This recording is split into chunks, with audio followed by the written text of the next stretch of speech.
Šlaunies pritraukėjai. Pas dažną žmogų jie yra silpni ir stipriai įsitempę.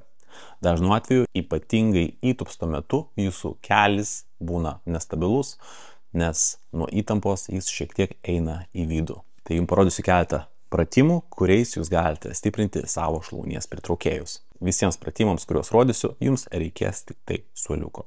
Pirmas pratimas, bene lengviausias, tai šoninė lenta atramoje į suoliuką su sulenktu keliu. Pritraukite ir atitraukite savo kelį. Jeigu jums šitas variantas yra per lengvas, darykite tiesios kojos perstatymą pirmin ir atgal šoninėje atramoje.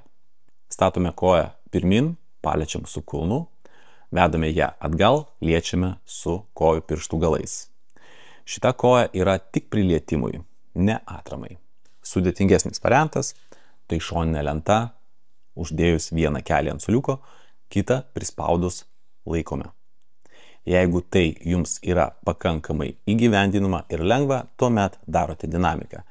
Pritraukite ir atitraukite savo kelį.